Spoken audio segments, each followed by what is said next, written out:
Namaste. I'm with Professor Vaidyanathan again.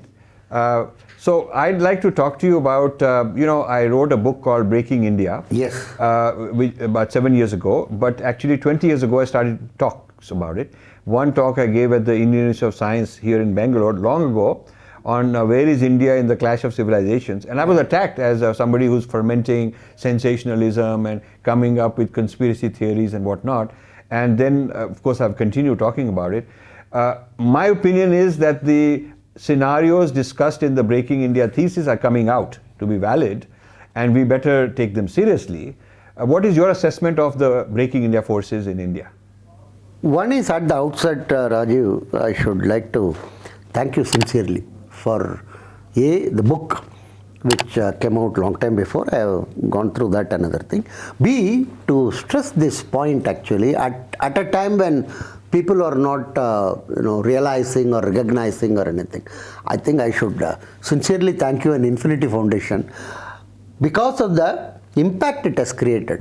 Today if you see Twitter or Facebook and other thing, quite a number of people put slash and Breaking India Force. Right. That has become actually, I think over that one should write R, in the sense that is your what one can call what is that called, a copyright actually, but I think it's become a movement. Yeah, but you have given it in the sense you are not so insisting on it actually. Anyhow, the point is there is a significant amount of recognition of Breaking India forces, but at the same time there is also a growth of Breaking India forces.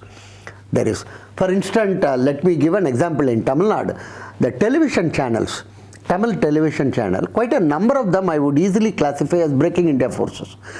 Now many people who are unemployable, you may call it, not unemployed, unemployable, they have become activists. Suddenly, everybody is calling others as activist.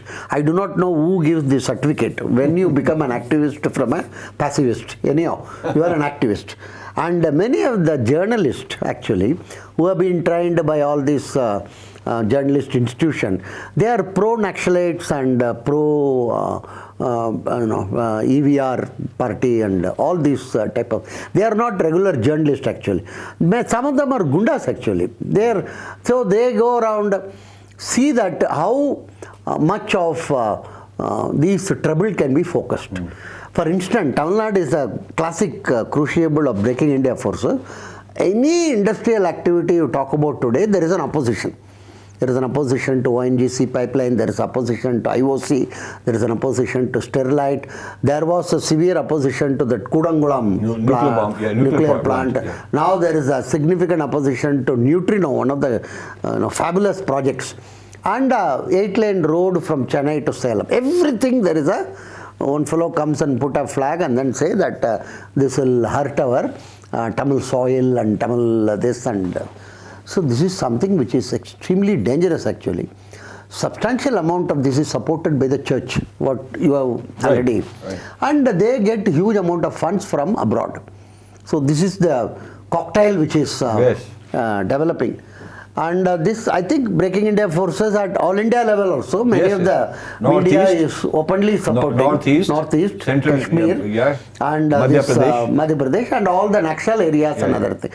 So there is a huge amount of effort to see that the sovereignty and integrity of India is attacked, and it is split into several parts. That's and there is also one funny movement about what is called South India, that it is a separate entity. Anything which you can create is actually I wrote a long one, if I remember, or gave an interview.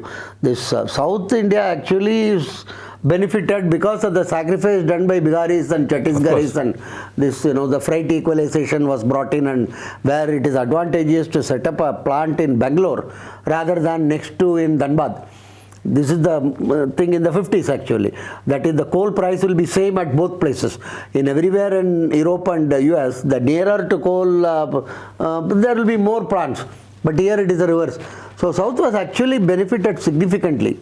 Anyhow, point is, the Break India forces are not being fully recognized, and they operate under several headings actually. In Tamil Nadu, I was telling that Kudangulam was supposed to be the church. and one fellow was there, Vasant Kumar. Then this other movement was Nityananda, one fellow. And the third movement is one Piyush. Like that, each one they split it. And the press, including the so-called, the major paper like Hindu, which is pro-Naxalite, of course, that also is encourages that these activists. Now the activist has become a very, very respectable profession. To the extent, can you believe, there was a Facebook, this Piyush Manush, one fellow who is conducting agitation against this highway. He advertised in his Facebook, then per month so much I will give you, 10 to 12,000. You become an activist with me. I will also, if it's a two-wheeler available with you, that will be good to travel here and there. And so, you are a paid activist nowadays, actually. This is something very, very... Corporatization of activism. This kind of a thing, yeah. So, this is a very, very major issue. And I am sure in 2019, this is going to become a very big issue. The reason is, unfortunately, Congress under Rahul Gandhi is desperate to come back to power. So there are reports suggesting they may not even contest more than 225, 250 seats.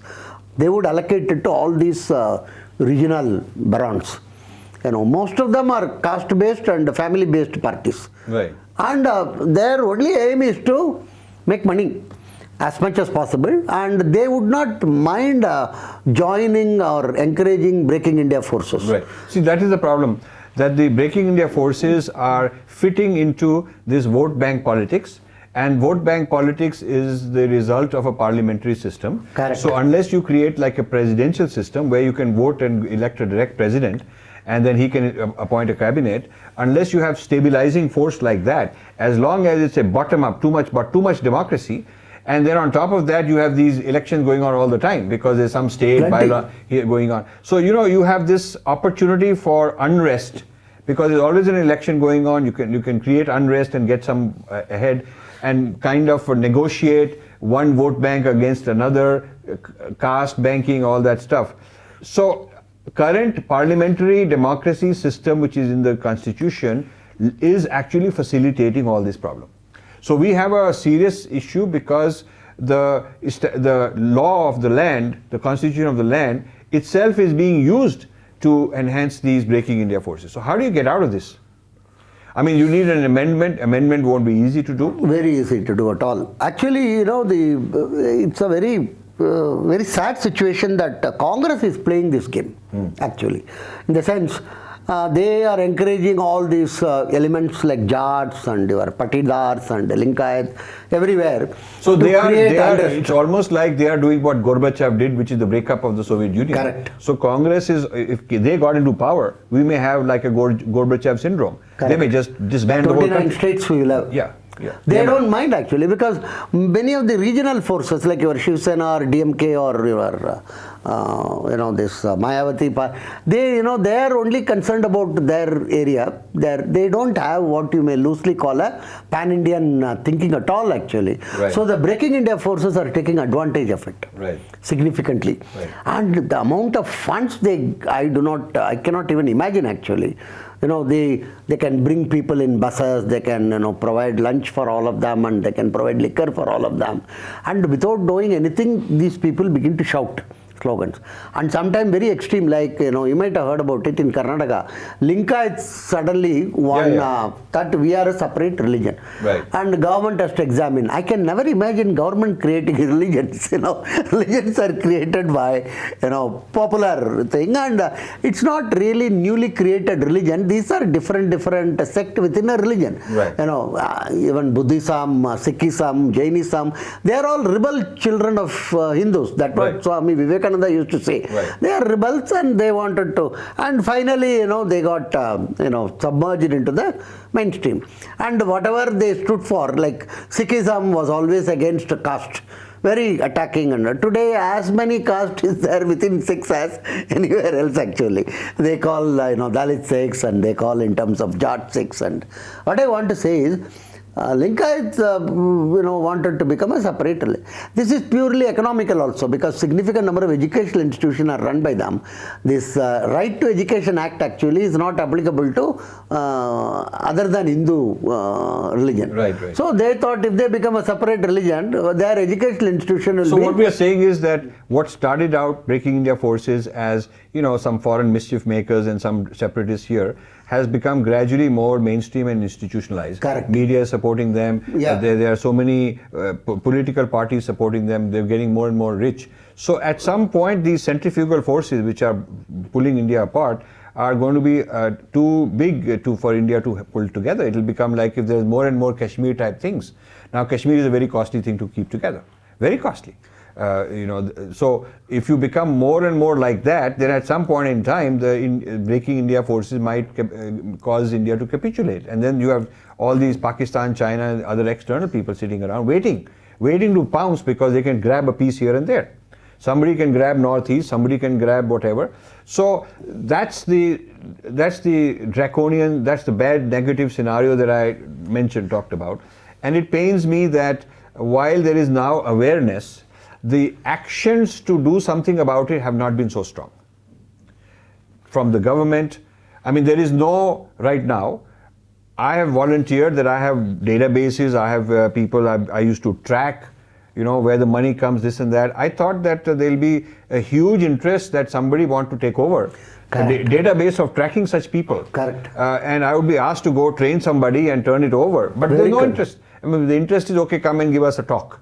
Yeah. And you give a talk and everybody clap and say, oh, good work, good work. No. But correct. We have not, nobody in the government has taken this job seriously enough that we have to institutionalize a counter movement, not only fighting hard power militancy on the streets, but intellectual warfare. Very correct. The intellectual warfare against Breaking India forces, our people have not, how much can one guy with a few friends do?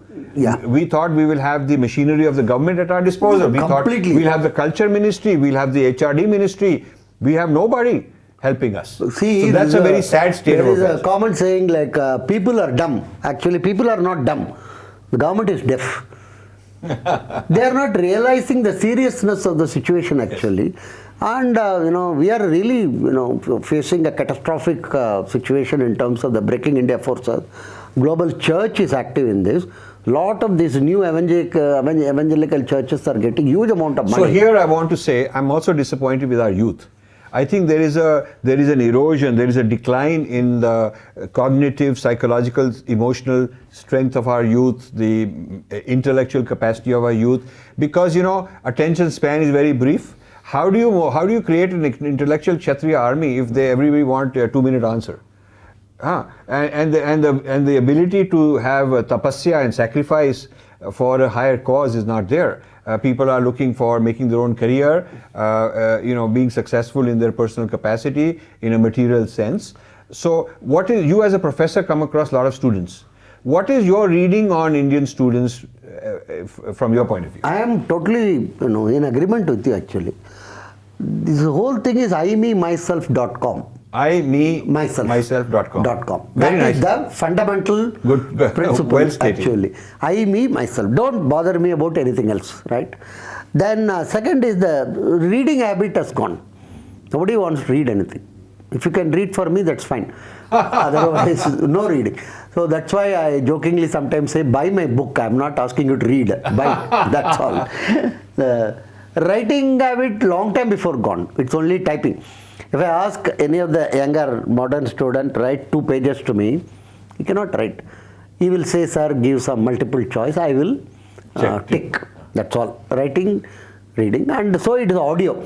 You put your plug and maybe many of your books and other thing you should have it audio. We are perhaps going back to the old Shruti, No, but the thing is that even with video, they watch a few minutes. Yeah. No, audio. Yeah. Compulsorily. Or put a chip into their brain so that, something like that. Anyhow. It's a very, very pathetic situation. Recently, I was seeing a Kannada channel where they asked a lot of young people, college-going people, who is your chief minister? Many told Modi. And who is your prime minister? Many didn't know. One fellow told Trump. So, what I mean to say is complete, indifferent towards what is happening around them. It is just their own. This is what is loved by the Western corporates and Western interests, because this is the way in which easy to go for the breaking India situation. Yeah, I think when you have moronized the masses, moronized the masses, become morons. With the basically low IQ social media, just keep retweeting here and there, 140 words, or nowadays it's a little more, it's double that or something. So, no seriousness, no deep thinking, no deep learning. If people all write to me that we want to be like you, we want to come and help you. So if I say, okay, come and even spend one day, sit there and study, there are very few people interested in that. They just want instant success. Correct. They want quick output, but they don't want to put in that struggle, which is lifelong kind of a mission. See, major urban areas like Bangalore, the voting percentage is less than 50%, which consists of so-called quote-unquote highly educated people. So what is happening, according to me, apathy, civic society. And most of the educated, well-off section has declared unilateral independence. Right. They are in gated communities in many cities today. They get their own water, groundwater. They get their own electricity in terms of generating sets. They get their own. The only thing they don't have is crematorium. These are isolated cocoons. Correct. And they're not sustainable long term. They are not interested about anything else. They don't have their own crematorium. That's the only point. When they are dead, at least they have to come out of the compound. Otherwise, inside there is a multiplex. Inside there is shopping mall and other thing. It's a completely alienated and unconcerned about. You say China has taken over us, they will say I will check with CNN and then find out if really China has taken over. I'm telling you, the situation is extremely bad among youth. Breaking India forces have also now entered another age, another level of breaking youth. This is what you call numbing India. Numbing India, moronizing of India. Dumbing India. And this is completely antithetical to a yogic society. Correct. Because the yogic society is supposed to be very clear, strong, alert, unified, very good on civic duty. So we are on the one hand saying that we are the originators of yoga and we want to take it globally. But right here we need a global revolution. We need a revolution of yoga. Complete. Individuals practicing yoga, practicing meditation, having a sense of values, having a sense of clarity, can then become kshatriyas, because a yogi can become a kshatriya because he's stable and he's clear and he's able to sacrifice. Very correct. Has a attention span. Yoga gives you attention span. Very correct. I mean, in the US they've done all these studies that to be a highly educated person and be a highly accomplished person, people who got done yoga and meditation have those skills. Now the whole world is taking up this stuff. We are declining in terms of attention spans and reading skills, writing skills, that sort of thing. Youngsters are more bogies. More what? Bogas. And bogies. In the process, they are becoming also more rogues. So consumerism. Consumerism and in terms of ill health. Instant consumerism. So it's good we combined the Breaking India episode with the decadence of the youth. Because and they will become drogis, I'm telling. They are the ones who have to fight. They will not against fight. The Breaking India. But if they're not up to it. Breaking India is combined with dumbing India. Dumbing India. Moronization of India. Of all these youngsters. Yeah. So you put it very mildly, most of the youngsters look as if they are on drugs. Right. That's all. Yeah. They are not, in anything. Yeah. They are on a high speed situation. Yeah. So on this note, we should not be India. We should not be required to always give you feel good. That everything is good and everybody is doing well, great, applaud. We should be able to face issues, serious issues. And unless we can face serious issues, we cannot continue as building our nation. So on maybe as a follow-up to Breaking India, either you or your team or something. I'm writing a book called The Indian India. Yeah. There is a Pubbing India or dumping Pubbing India. India. Everybody is in pubs. Yeah, yeah. Who is interested about? You tell them that the war has started and the Pakistani is at the entrance of the pub. They will ask, it's okay, ask them to wait. I will finish one more one more round. One more round. And then I will go through the backside. Yeah. That's all. You fight. You sir. fight. You are good at it. You Yeah, fight. yeah. They cannot. I tell you, the better off segment in India, I shouldn't use the word. I shouldn't be so. Better off segment in India exhibit many a time worse off behavior. This is true. The poorer segment I find is more dignity, more patriotism. You can rely on them better. Definitely. I've noticed that. I have noticed very, very poor fellow who doesn't have a means for next day. Right. But he is so much thinking about the country and issues and problem. So we have to create a making India movement. Correct. Countering the breaking India movement. And we'll have to talk about it more. Thank you so much. Sure. Thank you. Thank you for watching. You can subscribe here and also hit the bell icon to make sure you get notified. To donate, please click this button.